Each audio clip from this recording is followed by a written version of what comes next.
자, 인사하고 시작하도록 하겠습니다. 안녕하십니까. 자, 이번 시간에는 2021년 기출 군무원 7급 군사정보직 필수 과목 중에 하나죠. 심리학 기출문제풀이 보도록 하겠습니다. 앞에서 제가 OT에서 말씀드렸다시피 복원 문제입니다. 그래서 복원 정도가 조금 미비할 수도 있고요. 그래서 다시 한 번 더 점검을 했지만 문제를 쭉 풀다가 약간 수정될 부분이 있으면 또 말씀을 좀 드리도록 하겠습니다. 1번 문제부터 보죠. 제가 이제 25문제는 13문제, 12문제 이렇게 나누어서 하려고 합니다. 그래서 위에 정답표가 13번까지 있고 그 다음에 밑에 14번부터 25번까지 있는 거예요. 그런 식으로 세팅했다라고 생각하시면 되겠습니다. 자, 첫 번째 문제는 한쪽 눈을 가리고 공을 던졌을 때와 그 다음에 양쪽 눈을 뜨고 공을 던졌을 때는 좀 느낌이 다르죠. 거리를 가늠하기 위해서 사용하는 이 단서와 관련된 것은 무엇이냐라고 했습니다. 자, 우리가 이제 그 기피지각이라고 하는 것이 있어요. 기피지각. 기피지각이라고 하는 것이 있는데 이 기피지각에서 양한 단서가 있고 그 다음에 단한 단서가 있습니다. 자, 양 안에서 힌트가 와야 돼요. 양 안은 뭐죠? 두 눈. 그 다음에 단한 단서는 한 눈이 됩니다. 그래서 기피지각에 대한 부분들을 가지고 우리가 이제 거리를 알 수 있다라고 보시면 됩니다.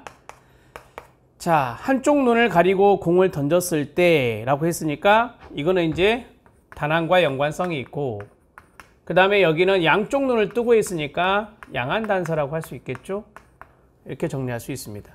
그래서 이 두 가지는 여러분들이 직접 이제 한번 해보시면 아시겠지만 한쪽 눈을 가리고 쭉 공을 던졌을 때 그 다음에 양쪽 눈을 뜨고 공을 던졌을 때 이 거리감이라고 하는 것이 상당히 다른 느낌이 들어요. 자, 한쪽 눈을 했을 때는 거리감을 가늠하기 어려운데 이런 생각을 할 수 있죠. 그런데 양쪽 눈을 뜨고 공을 던지면 거리감을 탁 알 수 있어요. 그래서 뭐 우리가 야구라든지 핸드볼이라든지 농구라든지 이런 것들은 양한 단서를 사용해서 거리를 가늠하는 거잖아요. 그래서 이것을 가지고 거리를 가늠하기 위해 사용되는 단서는 양한 단서라고 생각하시면 되죠. 양한 단서를 물어보는 문제예요. 이렇게 정리하시면 돼요. 이건 직접 여러분들이 시뮬레이션 해보면 훨씬 더 쉽게 이것을 인지할 수 있는 문제가 됩니다. 자, 양안부둥 힌트 나오네요. 그죠? 양안부둥이라고 하는 것이 이제 힌트. 그 다음에 운동착시가 있는데요. 여러분 해설에 그 운동착시라고 하는 것이 단한 단서로 되어 있는데 그걸 수정해 주세요. 죄송합니다. 이 운동착시라고 하는 것은요, 운동지각에서 나오는 거예요. 기피지각이 아니라 운동지각 중에 하나다. 이렇게 보시면 됩니다. 제가 이제 어떤 거랑 혼동을 했냐면요. 상대적인 운동 시차, 상대적 운동 시차와 좀 헷갈렸습니다. 그래서 전공서적을 찾아보니까 운동 착시라고 하는 것은 운동 지각 중에 하나다 이렇게 나와 있더라고요. 그래서 이 부분을 좀 수정을 해 드리도록 하겠습니다. 운동 지각 중에 하나인데 여러분들이 많이 들어보셨죠? 가연 운동이나 가연 운동에 해당되는 것들을 뭐 파이 운동, 유도된 운동 이런 것들이 있는데요. 자동 운동 현상 이런 것들이 다 이제 운동 착시와 연관성이 있다라고 보시면 되겠습니다. 가연 운동들과 연관성이 있다. 이거 뒤에 나올 거예요. 그러니까 우선 답이 아닌 선택지에 대해서는 너무 걱정하지 마세요. 뒤에서 계속해서 반복적으로 나오니까 너무 걱정하지 않으셔도 돼요. 자, 중첩이라고 하는 거, 이 중첩이라고 하는 것은 단한 단서에 해당됩니다. 단한 단서에 해당되고 그 다음에 대기조망이라고 하는 거, 이건 선명도입니다. 선명도에 해당되는 건데 이것이 이제 단한 단서에 해당됩니다. 이렇게 정리하시면 돼요. 그래서 여러분들 해설에 보면은 양한 단서가 있어요. 이 양한 단서에 양한 부등이라는 것이 있고요. 그 다음에 하나 더 있는데 그게 수렴, 시선 수렴이라고 하는 것이 있습니다. 그래서 여기다 정리하면 양한 단서는 양한 부등과 그 다음에 시선, 그냥 수렴으로 나오기도 해요. 시선 수렴 이렇게 정리할 수 있습니다. 이 두 가지가 바로 양한 단서다. 이렇게 정리를 하시면 됩니다. 그럼 어떻게 외우실래요? 단한 단서가 정말 많잖아요. 밑에 보면 단한 단서가 많이 있는데 단한 단서를 외우기보다는 양한 단서를 외우고 나머지를 단한 단서 처리하는 게 도움이 되겠죠. 네, 그래서 한번 써보세요. 양한 수렴. 양한 단서 암기법은 양한 수렴. 이런 식으로 외우시면 됩니다. 자, 양안은 두 눈이란 뜻이니까 그래서 양안 부등이라고 하는 것과 시선 수렴이라고 하는 것이 양안 단서구나. 나머지는 단한 단서 이렇게 정리하시면 되겠죠. 자, 그래서 답은 1번이 된다. 이렇게 정리하시면 됩니다. 이 문제는 약간의 시뮬레이션이 좀 필요하다라고 말씀을 드렸어요. 이 문제 그대로 한번 해보면 되죠. 한쪽 눈을 가리고 공을 던졌을 때와 양쪽 눈을 뜨고 공을 던졌을 때는 다른데 이걸 거리를 가늠할 때 상당히 도움이 되는 그러한 단서가 뭐냐, 그 단서와 관련된 게 뭐냐라고 했으니까 이런 것들이 양한 단서를 물어보는 문제다 이거죠. 답은 1번입니다.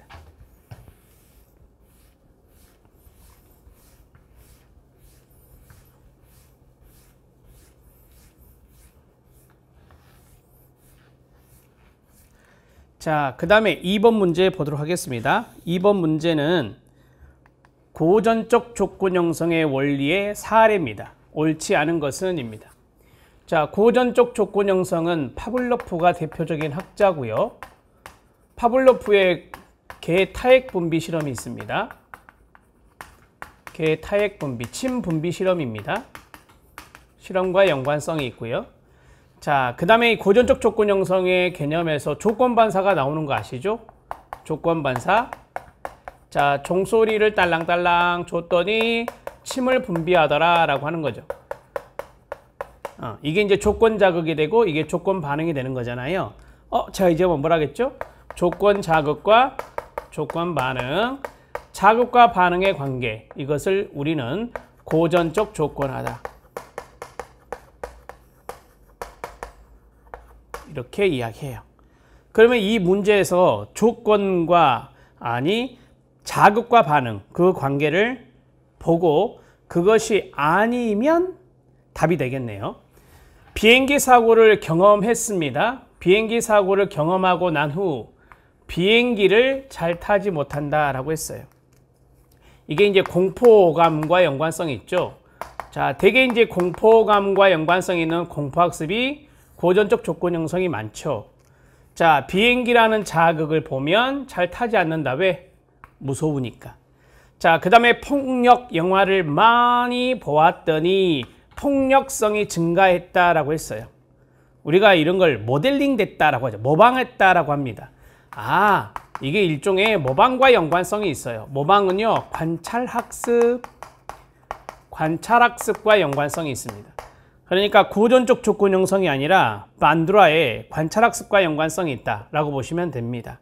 자, 반두라의 이론과 연관성이 있어요. 반두라의 사회학습 이론이라고 합니다. 반두라의 사회학습 이론에 바로 관찰학습이 있는 것이죠. 이렇게 정리하시면 됩니다. 습입니다. 자, 좋아하는 연예인이 광고하는 상품을 구매한다라고 했어요. 자, 좋아하는 연예인이 광고를 합니다. 그 상품을 구매합니다. 이게 바로 자극, 스티뮬러스, 이게 반응, 리스판스가 됩니다. 자, 그 다음 교통사고가 난 뒤 여기서 끊어요. 차 타는 것을 무서워한다. 이것도 앞에서 말씀드렸던 공포학습과 연관성이 있네요. 그쵸? 여기 4번 지문은 1번과 연관성이 많잖아요. 거의 비슷합니다. 비행기 사고 경험한 다음에 비행기를 못 타는 거나 교통사고 난 다음에 차를 타는 것을 무서워하는 거나 이게 자극, 그 다음에 이게 반응 이렇게 정리할 수 있겠죠. 고전적 조건 형성의 원리는 자극과 반응의 관계를 보는 것입니다. 그것과 관련 없는 걸 찾는 것이니까 답은 2번. 2번은 모방과 관련성이 있는 관찰학습과 연관성이 있는 반두라의 이론과 연관성이 있습니다. 자, 3번 문제 보도록 하겠습니다. 3번 문제는 설득이 잘 안 되는 경우의 사례인데요. 옳은 것은입니다. 자, 설득을 우리가 응종이라 합니다. 시험에 응종으로 나올 수도 있으니까요. 설득을 잘하는 방법, 설득하는 방법, 응종하는 방법 이런 식으로 나오기도 합니다. 자, 첫 번째 포인트는 여기, 두 번째 포인트는 여기, 세 번째 포인트는 쉬운 요구의 동그라미 1, 어려운 요구의 동그라미 2, 그 다음에 4번은 이거 신경 쓰지 마세요. 설득하려는 의도를 알고 있을 때, 여기가 포인트네요. 자, 문제 지문이 이제 복원되면서 약간 애매모호한 부분도 있지만, 자, 설명을 좀 해드릴게요. 설득하는 사람의 신체적 매력이 있다. 그럼 이거는 설득이 잘 되겠죠. 설득이 잘 된다. 그러니까 제가 어떤 사람을 설득하려고 합니다. 그러면 설득하는 사람이 저잖아요. 설득하는 사람이 신체적인 매력이 있으면 이 사람이 응종을 잘한다는 거죠. 응종이라는 말 좀 어렵나요? 복종 뭐 이런 식으로 생각하셔도 되죠. 설득 당하는 것이 복종이니까. 자, 그 다음에 설득자가 자신과 가치관이나 지위가 비슷하대요. 그러면 이제 설득이 잘 되죠. 신념이 좀 비슷하다. 그 다음에 지위가, 사회적인 지위를 말해요. 이게 비슷하다라고 한다면 아무래도 이제 지위가 높고 낮음의 차이가 있을 때보다는 지위가 비슷했을 때 설득이 더 잘 되겠죠. 이렇게 정리하시면 됩니다. 자, 그 다음에 처음에는 쉬운 요구를 했다가 나중에는 어려운 요구를 하는 경우가 있어요. 처음에는 쉬운 요구를 했다가 점차 어려운 요구로 가는 거죠. 이것을 이제 문간의 발들이기라고 해요.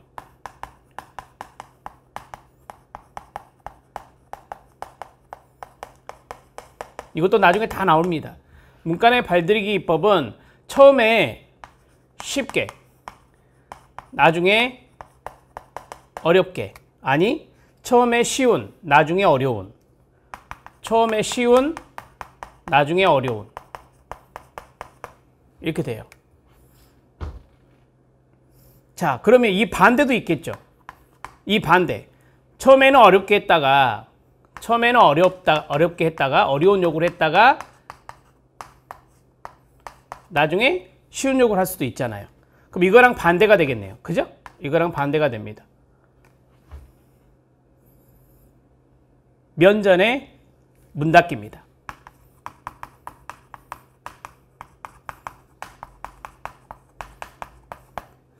자, 면전의 문 닫기 기법이라고 해요. 그리고 문간의 발들이기 기법하고 면전의 문 닫기 기법하고는 서로 반대다. 이렇게 정리할 수 있겠습니다. 이 두 가지도 뒤에 다 나올 겁니다. 정리해 놓으시고요. 자, 여기가 답이에요. 의도를 알았다. 설득하는 의도를 알면은 설득을 안 당하려고 하는 것이 있어요. 당하지 않으려고 하는 게 의도를 미리 파악해 버렸으니까. 이럴 때는 설득이 잘 안 되는 거죠. 이렇게 이해 위주로 공부를 하시면 될 것 같습니다. 자, 답은 4번입니다.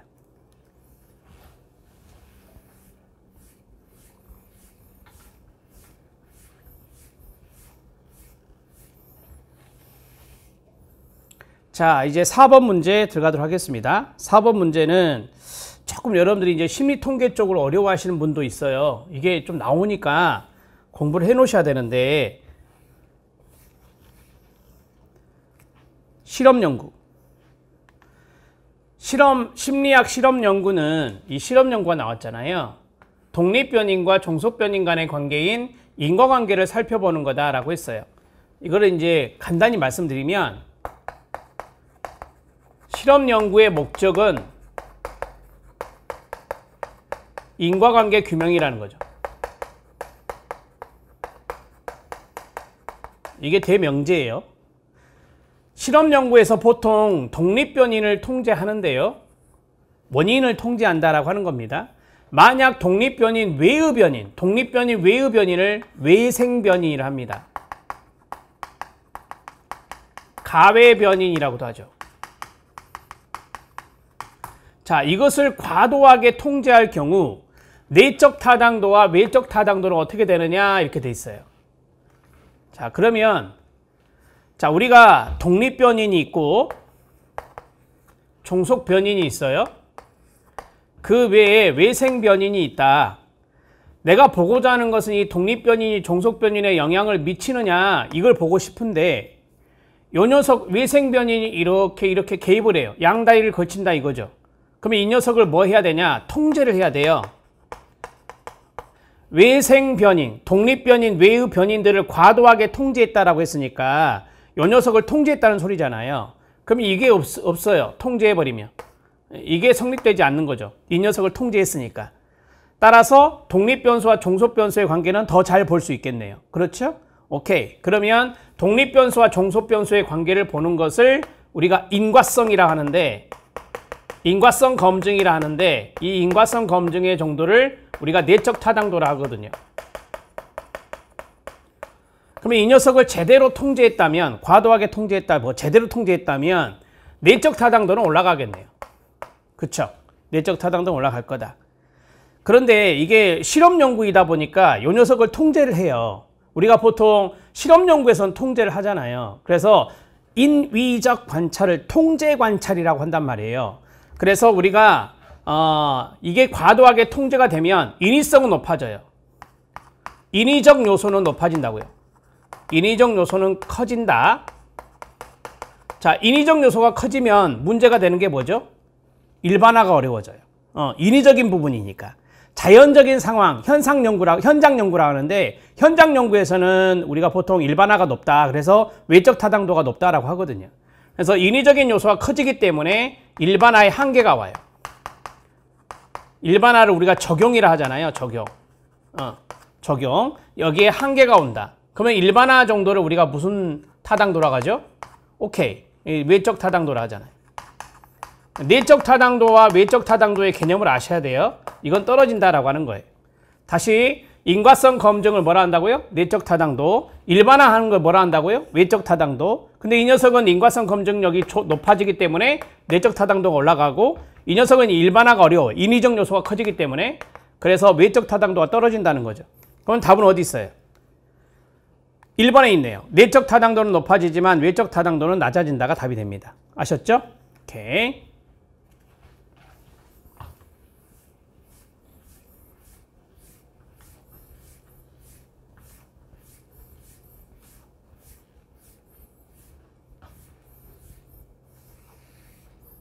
자, 이런 문제가 조금 여러분들한테 힘들게 할 수 있는데, 이런 통계적인 이야기 나오면 제가 좀 최선을 다해서 쉽게 설명 좀 해드릴게요. 자, 4번 문제 해결했고 4번 문제의 답은 1번이 됩니다. 5번 문제 들어갑니다. 자, 5번 문제는 편견과 고정관념 계속 유지되는 이유와 관련이 있는 개념은 뭐냐라고 했어요. 한마디로 말하면 어떤 한쪽으로 치우친 견해, 편견, 그리고 고정관념이 계속 유지된다라고 했잖아요. 이것이 긍정적일 수도 있고요. 이것이 부정적일 수도 있잖아요. 긍정적인 편견, 긍정적인 고정관념을 쭉 계속 가져갈 수도 있고, 일종의 기대감이라고 하죠. 기대감. 기대감이 상승한다라고 하는 거예요. 자, 부정적인 건 뭐겠어요? 기대감이 줄어든다라고 하는 겁니다. 기대감이 줄어든다라고 하는 거예요. 그러면 기대감이 높아지면 성취가 높아지겠죠.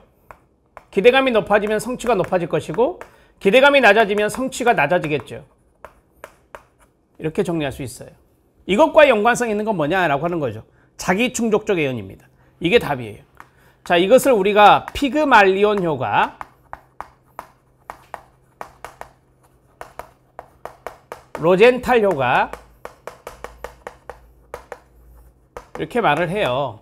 되게 우리가 피그말리온 효과는 긍정적인 예언이죠. 긍정적인 자기충족 예언이에요. 그러면 부정적인 자기충족 예언도 있다. 그게 골렘 효과입니다. 골렘 효과.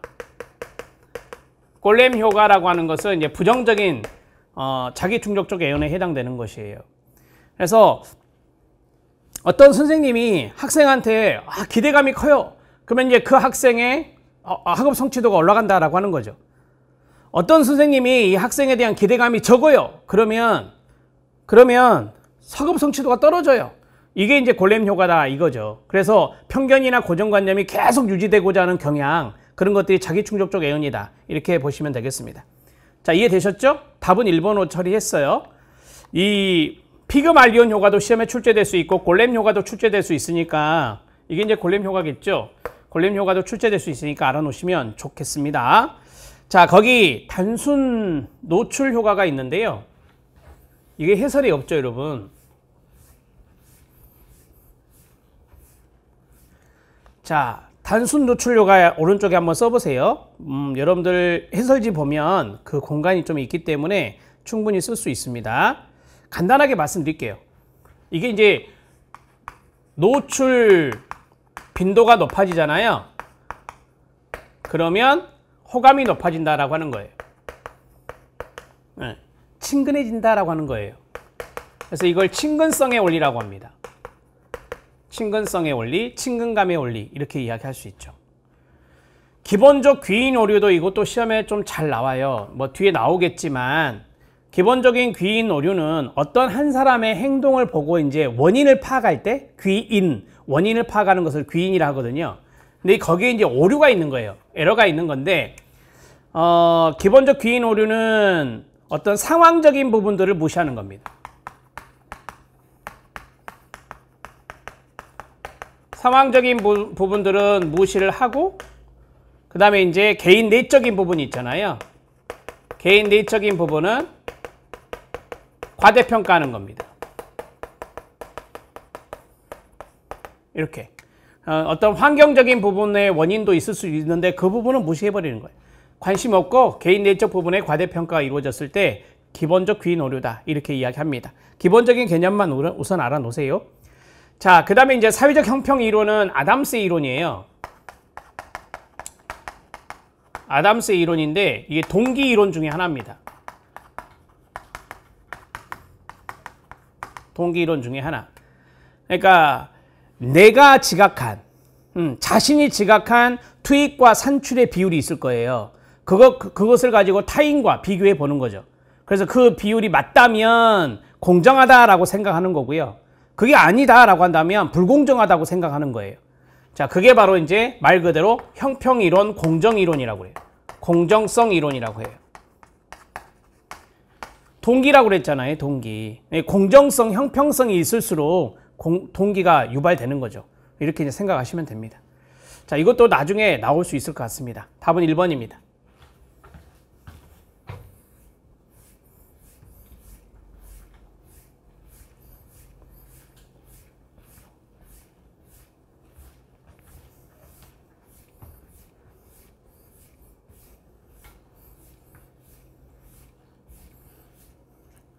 6번 문제 들어가겠습니다. 6번 문제는 방어기제 문제인데 이 방어기제가 사례로도 나오고 개념으로도 나와요. 그래서 또 방어기제 종류가 엄청 많잖아요. 정리해 놓을 필요는 있습니다. 다음 보기와 관련된 방어기제 개념을 물어봤습니다. 승화. 승화는 긍정적 방어기제입니다.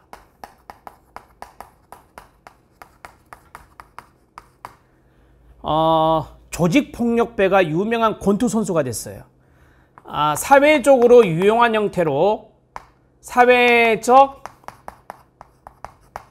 유용성이 높은 형태로 변화되는 건데요. 예술, 스포츠, 문화 이런 측면에 승화가 많이 일어나죠. 제가 아까 사례 들었던 것은 스포츠의 승화 사례가 되겠습니다. 본인이 가지고 있던 어떤 충동들, 욕구들 이런 것들을 무의식적으로 사회적으로 유용한 형태로 도출시키는 거예요. 그것을 승화라고 합니다. 대치. 대치는 전치라고도 하죠. 디스플레이스먼트, 전치. 자신의 충동을 덜 위협적인 대상에게 옮기는 거예요.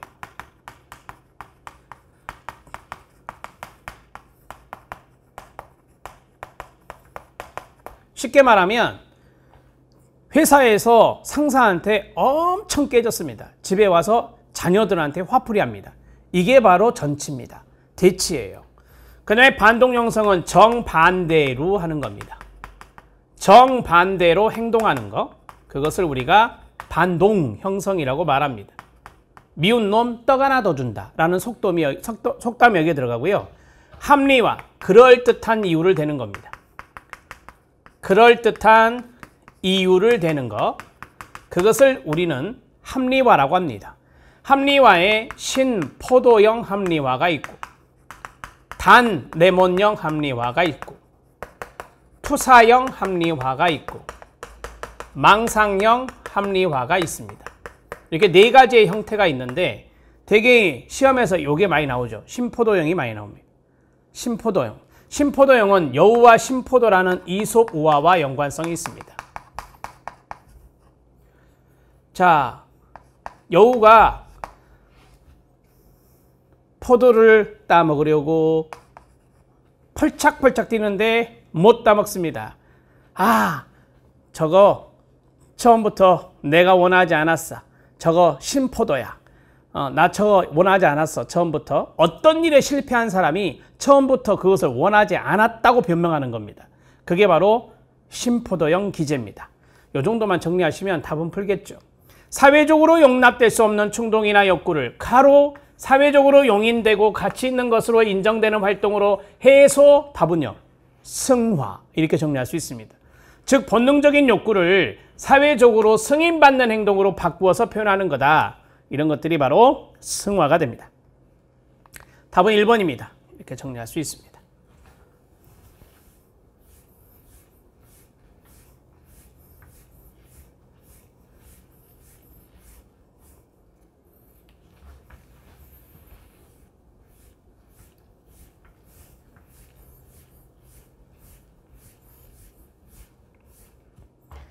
자, 7번 문제 들어가도록 하겠습니다.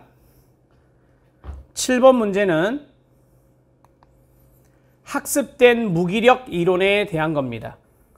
학습된 무기력 이론의 대표적인 학자가 셀리그만입니다. 셀리그만. 자, 학습된 무기력 이론의 근거에 볼 때 우울한 사람이 수학시험에 낙제했을 때 보이는 반응으로 옳지 않은 것은입니다. 우리가 이제 학습된 무기력 이론에 입각해서 봤을 때 만성우울이랄까요? 만성우울. 만성우울의 원인이 있다. 그 원인의 귀인은 세 가지다. 첫 번째, 내적 귀인이다. 내부라고도 하죠. 내부로 귀인하는 거다라고 하는 거예요. 그 다음에 두 번째가 안정적 귀인이다. 세 번째가 일반적, 전반적 귀인이다 라고 해요.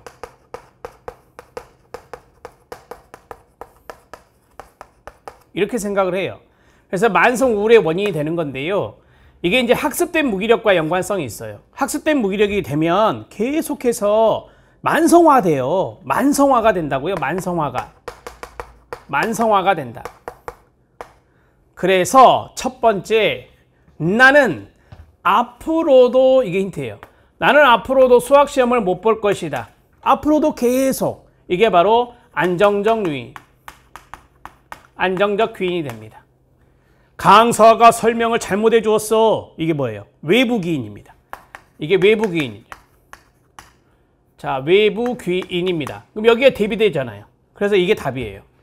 그 다음에 나는 다른 과목, 이게 중요한 거죠. 나는 다른 과목, 수학 말고 다른 과목도 못 볼 거다. 이게 이제 전반적 귀인이라고 하는 거죠. 전반적 귀인이라고 하는 거예요. 나는 항상 시험을 못 볼 것이다 라고 했어요.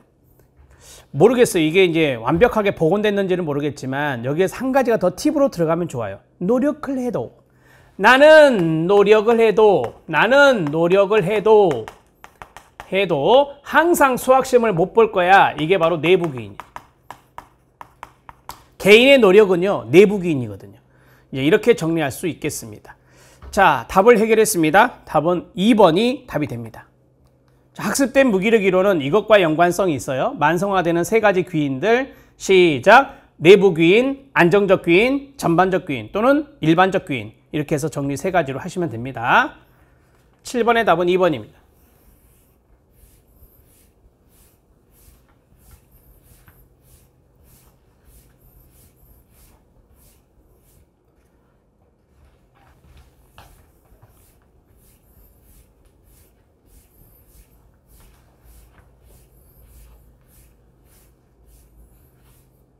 자, 8번 문제 들어갑니다. 8번 문제는 별표를 쳐주시고요.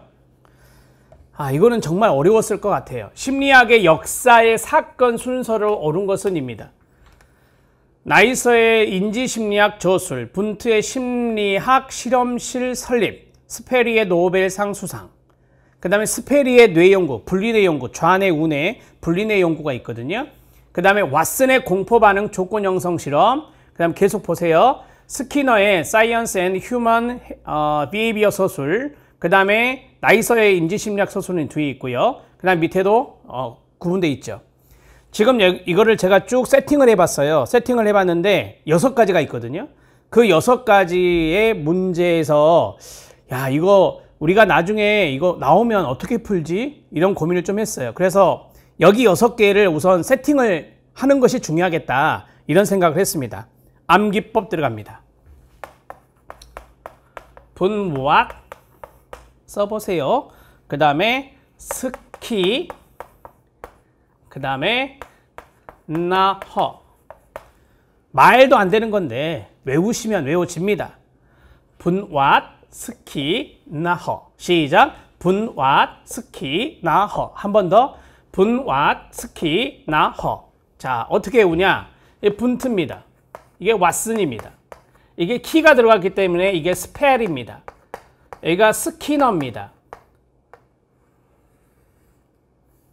이렇게 슬래시를 해야 되겠네요. 키스가 되버리네. 스키너가 되고, 그 다음에 나이서. 그 다음에 여기 누구 있냐면요, 여기 보면 허벨이 나와요. 허벨. 허벨의 노벨상 수상. 허벨이 노벨상을 수상할 때 스페리와 공동 수상을 합니다. 스페리 앞에 분리뇌 실험에. 자, 그러면 분트가 1번, 왓슨의 아까 말씀드렸던 공포반응 조건 형성 실험이 2번, 스페리의 분리뇌 실험이며 이거는 분리뇌 실험, 이게 3번, 그 다음에 스키너의 Science and Human Behavior, 그러니까 과학과 인간행동 저술이죠. 자, 과학과 인간행동 저술. 자, 그 다음에 나이서는 인지심리학 저술.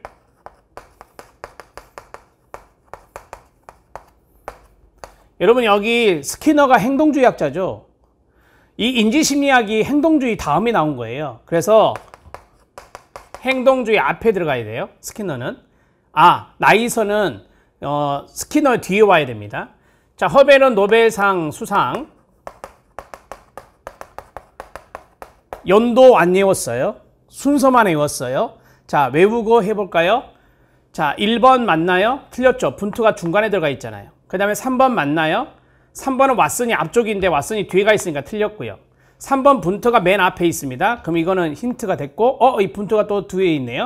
그래서 답은 3번. 이렇게 정리할 수 있습니다. 분투의 심리학 실험실 설립이 바로 이때. 19세기 후반. 자, 그 다음에 스키너 여기 있네요. 스키너의 과학과 인간행동의 저술, 나이서 인지심리학의 저술, 이런 것들이 여기에 있습니다. 되셨죠? 네, 이렇게 외우세요. 그냥 분, 왓, 스키, 나허. 자, 연도는 해설에 있습니다. 1879년. 그 다음에 왓슨은 1920년. 스페리의 분리뇌 실험이 있는데, 스페리의 분리뇌 실험은 그냥 이 두 가지가 좀 헷갈릴 수 있어서요. 1950년대 초인데 51년으로 보시면 될 것 같고요. 스키너는 53년, 1953년. 그 다음에 나이스 인지심리학은 60년대인데 1967년. 그 다음에 여기는 1981년이거든요. 연도보다 그냥 이렇게 암기법으로 외우시는 게 더 좋을 것 같습니다. 자, 8번의 답을 3번으로 처리하시고 8번 문제는 체킹해 놓으세요.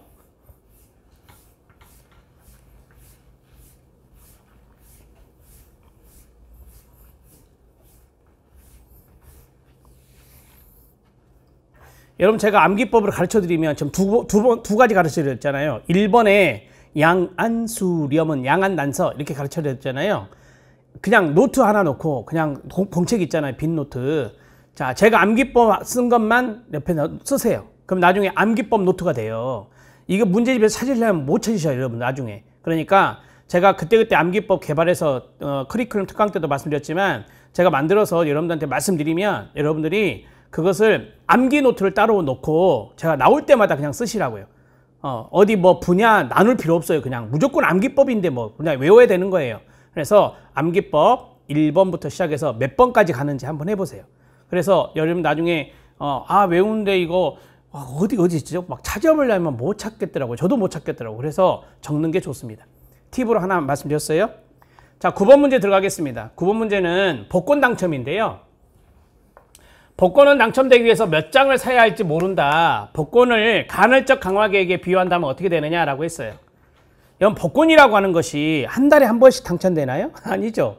이건 시간하고 상관없어요. 복권 당첨은요. 복권 당첨은 시간하고 상관없어요. 그렇죠? 그러면은 구매 횟수하고 상관이 있겠죠. 구매 횟수. 복권 당첨은 구매 횟수하고 상관이 있어요. 횟수. 자, 구매 횟수 한 번에 당첨될 수도 있고요. 1000번을 샀는데 저같이 안 될 수도 있어요. 그리고 이게 뭐예요? 변동이죠. 변동. 자, 횟수는요. 이것도 암기법 나와요. 수비 시간. 이게 암기법이에요. 간헐적 강화 계획. 저 1000번 안 샀습니다. 한 10번인가 산 것 같습니다. 조금 오버했고요. 자, 수비 시간이 무슨 말이냐면요. 여기 보시면 아시겠죠? 간격 계획하고 비율 계획이 있어요. 그래서 이게 비율이란 뜻이에요. 비율. 이게 간격이란 뜻이에요. 간격. 그러면 비율 계획은 수하고 연관성이 있다는 거죠. 횟수. 그 다음에 이거는 시간이잖아요. 그래서 간격 계획은 시간과 연관성이 있다는 거예요.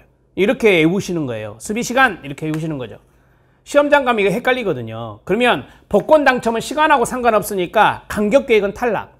간격 계획 탈락, 간격 계획 탈락이에요. 둘 중에 하나. 고정 비율이냐, 변동 비율이냐는 거죠.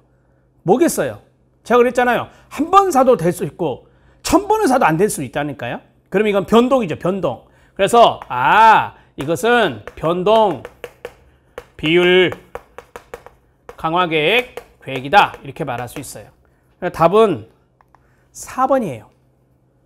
여러분 물어볼게요. 이거 중독돼야 안 돼요? 이거 중독됩니다. 중독됩니다. 언제 될지 모르니까.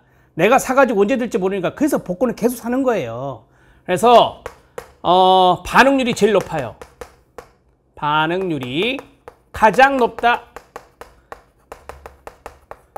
반응률이 높다는 것은 끊기지 않는다는 거죠. 계속 하는 거니까. 그래서 소거가 어렵다는 거예요. 소거가 어렵다. 소거 어렵다. 소거는 안 하는 거거든요. 소거는 아예 안 해. 제가 하는 거야.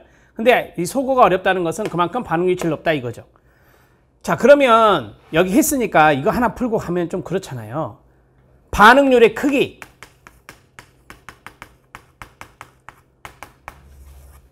이쪽으로 클게요. 하나, 둘, 셋, 넷. 제일 큰 거 변동 비율, 변비. 이렇게 보시면 돼요. 이것도 암기법. 그 다음에 뭐겠어요? 여러분 시간보다 횟수가 더 반응이 높아요. 시간은 딱 정해졌잖아요. 24시간 막 정해졌기 때문에 횟수는 내가 어떻게 조절해 볼 수 있는 건데 시간은 조절이 안 돼요. 그래서 고비, 변비 고비 이렇게 보시면 돼. 그러면 제일 반응률이 낮은 게 뭘까요? 그렇죠. 일정한 시간마다 주는 월급 이런 거. 그게 반응률이 제일 적어요. 왜냐하면 한 달 지나면 주니까 그 안에 뭐가 안 일어나. 기다리는 거죠 그냥. 그래서 고정 간격, 여기는 변동 간격이 돼요. 이렇게 되는 거예요. 그래서 이 앞에 두 가지만 외우시면 돼. 변비고비, 시작. 변비고비. 그리고 나머지는 이건지 아시니까 이게 반응률의 크기다. 이렇게 정리하시면 돼요.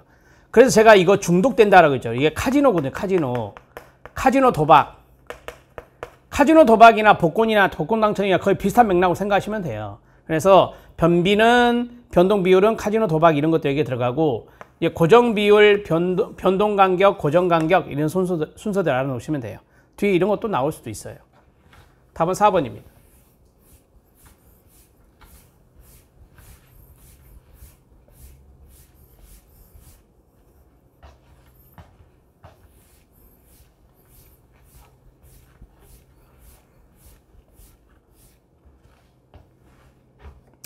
자, 이제 10번 문제 들어가겠습니다. 10번 문제는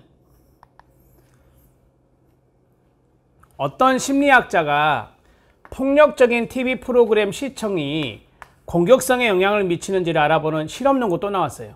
실험 연구를 하고자 합니다. 이 연구에 대한 설명으로 옳은 것은 입니다. 그럼 이거 실험 연구 문제예요.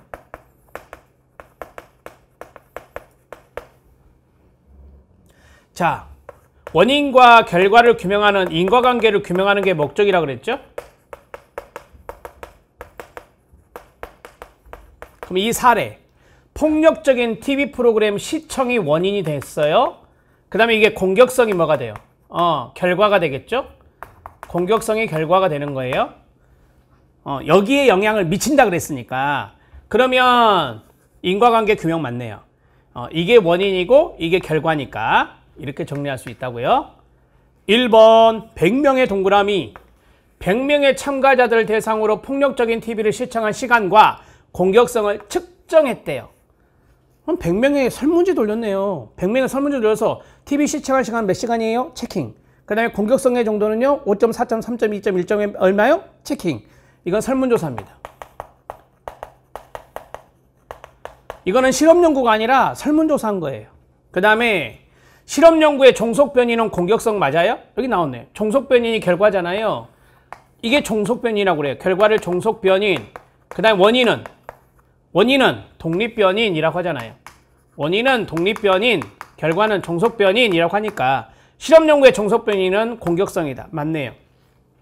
3번 실험연구에서는 설정한 변인 외의 통제는 할 수 없나요? 해야죠. 설정한 변인 외의 통제는 할 수 없나요? 해야죠. 우리가 설정한 변인이 두 가지잖아요. 그러면 예를 들어볼게요. 폭력적인 TV 프로그램 시청 말고 다른 TV 프로그램을 시청하면은 이게 바깥쪽에서 영향을 끼칠 수 있거든요. 그래서 공격성에 영향을 줘버릴 수 있어요. 그러니까 설정한 변인 외의 통제 할 수 있다. 그것을 앞에서 했잖아요. 외생변수 통제, 외생변인 통제라고 했어요. 할 수 있어요. 해야 더 인과관계가 더 잘 나오니까. 여러 변인들을 통제하는 것은 상관연구이므로 실험연구에서는 변인 통제가 나타날 수 없다. 아니죠. 변인 통제할 수 있다니까요. 변인 통제할 수 있다. 앞에 있는 거 다 지워버리고 실험연구에서는 변인 통제가 가능하다 하면 돼요. 가능하다. 실험이니까 실험은 인위적으로 하는 거잖아요. 인위적으로 하는 거니까 통제가 가능하다. 그래서 그 통제하는 것이 하나의 장점 중에 하나인데요. 그걸 통해서 인과관계를 더욱더 잘 규명할 수 있다. 그게 바로 내적 타당도를 끌어올린다라고 했잖아요. 그게 실험연구의 장점 중에 하나니까 뭐 실험연구에서는 변인 통제가 나타날 수 없다 하면 틀리죠. 변인 통제가 가능하다. 이렇게 정리하시면 돼요. 뭐 3번 지문 알았으면 4번 지문도 아셔야죠. 자, 정리가 됐죠? 답은 2번입니다.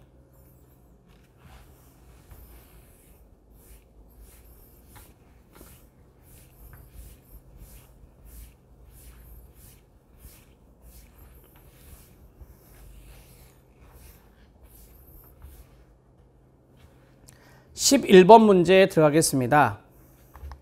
11번 문제는 그냥 여러분들이 그 11번 문제 해설이 있어요. 그 해설에 보면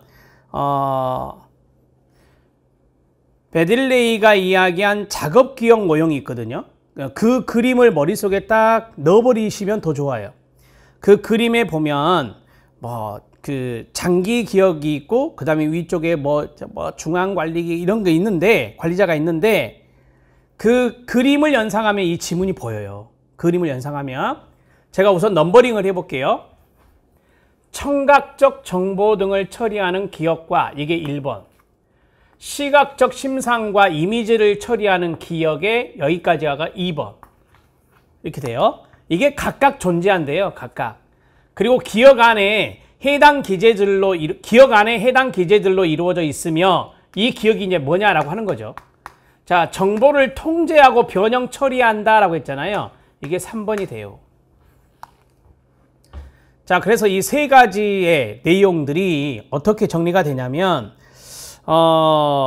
우리가 단기 기억을 작업 기억이라고 동의어처럼 쓰긴 써요. 하지만 이걸 명확하게 구분하는 것이 바로 이거예요. 이게 명확하게 구분하는 거거든요.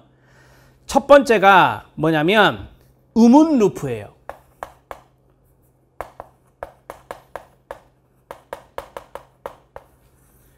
자, 음운 루프인데 이 음운 루프는 시각이 아니에요. 음운은 조음이기 때문에 듣는 거예요. 듣는 거.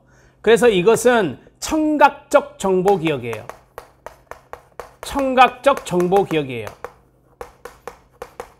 그 다음에 두 번째가 시각적 심상이 나왔잖아요. 이게 바로 거기에 있는 시공간 메모장, 시공간 잡기장이라고도 하던데, 자, 두 번째가 시공간 메모장.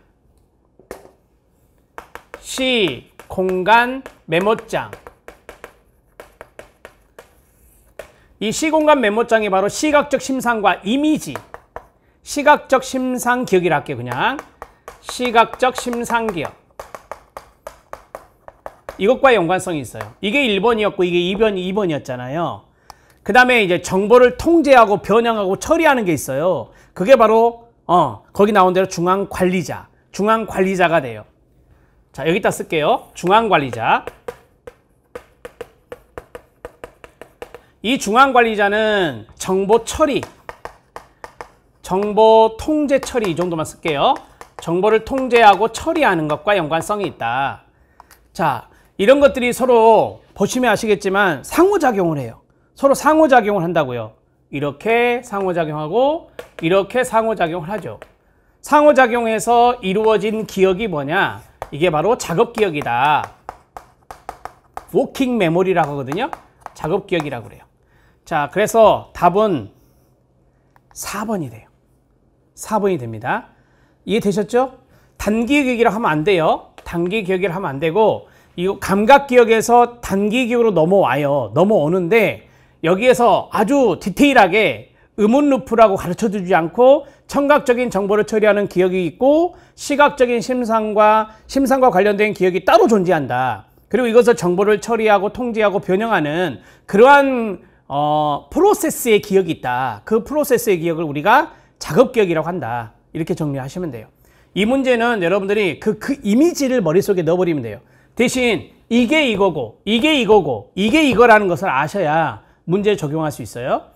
자, 이게 이제 그 인지적 정보 처리와 연관된 그 학습 이론에 해당되는 것이에요. 그래서 거기에 나오는 내용들을 가지고 출제한 것 같습니다. 이 작업 기억이 이제 잘 되면 나중에 장기 기억으로 쭉 저장이 되죠. 영구적인 기억인 장기 기억으로 저장이 되는 겁니다.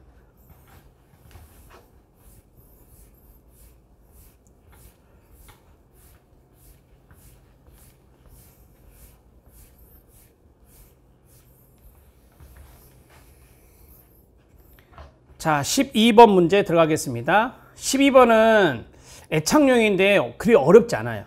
자, 보세요. 애착유형과 관련된 내용으로 옳지 않은 것은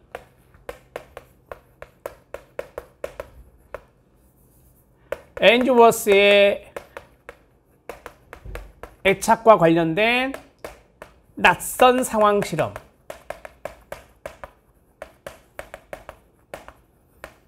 과 연관성이 있는데요. 자, 안정애착이 있어요. 그 다음에 불안정애착이 있어요. 이렇게 두 가지가 있거든요. 근데 여기 안에 저항애착이 있고요. 그 다음에 회피애착이 있습니다. 자, 그리고 나중에 혼란애착이라고 하는 것을 이야기하죠. 나중에 혼란애착이라는 걸 이야기하는데 이 두 가지가 겹쳐져 있는 걸 말해요. 저항과 그 다음에 회피가 같이 나타나는 것을 말합니다. 그래서 혼란애착이라고 이야기하거든요. 자, 이렇게 세팅을 해볼 수 있는데 보세요. 애착 유형은 영아의 기질과 관련이 있다. 네, 그러겠죠. 영아의 기질이 회피성이 있는지 저항성이 있는지 안정감이 있는지 이러한 것들과 연관성이 있어요. 자, 우리가 기질하면 뭐 이렇게 순환 기질 이런 것도 있거든요. 그래서 이 순환 기질 같은 경우는 안정애착이 많이 형성된다고 합니다. 자, 그 다음에 안정애착의 유형의 유아는 지속적인 호기심 있는 아이로 성장할 가능성이 높죠. 그러니까 안정애착이 있으면 뒤에 이제 우리가 성장을 할 때 아이가 계속적으로 지속적인 호기심을 갖는 아이가 된다라고 하는 거예요. 관심을 갖기 때문에. 우리가 어태치먼트라는 애착이 뭐죠? 애착? 어떤 사람들에 대해서 상당히 정서적으로 좀 이렇게 쉬운 말로 하면 부침성이 있는 걸 말하잖아요. 그런 것들을 우리가 이제 애착이라고 하는 거니까. 양육자가 자녀에게 민감성이 높고 반응도가 높을수록 안정애착에 발달한다. 뭐 자세히 한번 생각해 볼게요. 우리가 이제 여러분도 부모님이 되신 분이 있을 건데, 자, 자녀한테 민감성도 있고요. 반응을 높여줘요. 반응도를 높여줘요. 그러면 아이가 애착 형성에 도움이 되겠죠. 무관심하게 방임하게 되면 애착에 문제가 생기는 것이잖아요. 그런데 이럴 때는 안정애착이 발달할 수 있습니다. 자, 여기 힌트가 나와요. 여기 나오죠. 아이가 불안하고 저항을 해요. 아이가 불안하고 저항을 보면 혼란애착이 아니라 저항애착이라 해요. 이걸 저항애착이라고 합니다. 아이가 저항하면서도 관심이 없어야 돼요. 저항하면서도 불안해하면서도 관심이 없어야 돼요. 무관심이 있어야 돼요.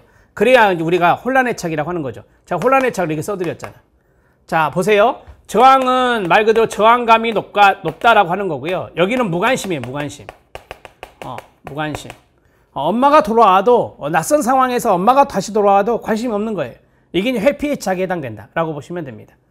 자, 답을 4번으로 처리하시면 됩니다. 12번 문제 해결했습니다. 자, 13번 문제 들어가도록 하겠습니다. 이번 시간의 마지막 문제입니다.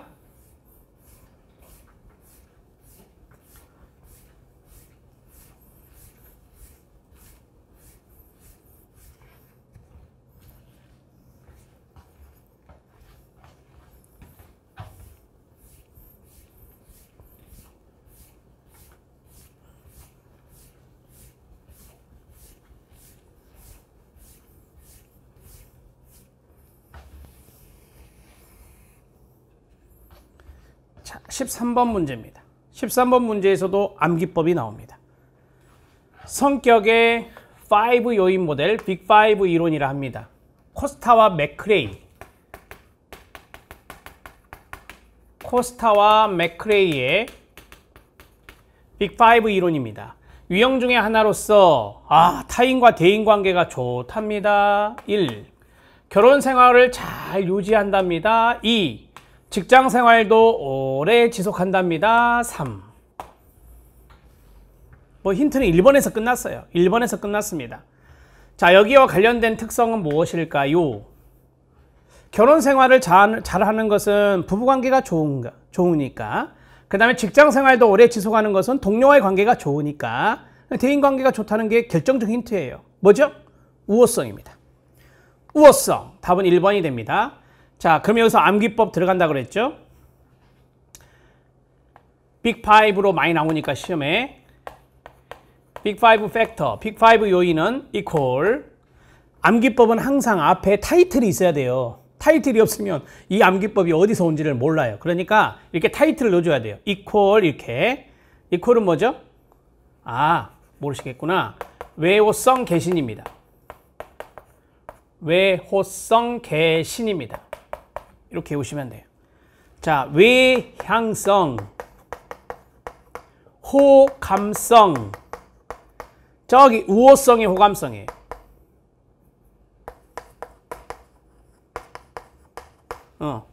호의성이라고도 하죠.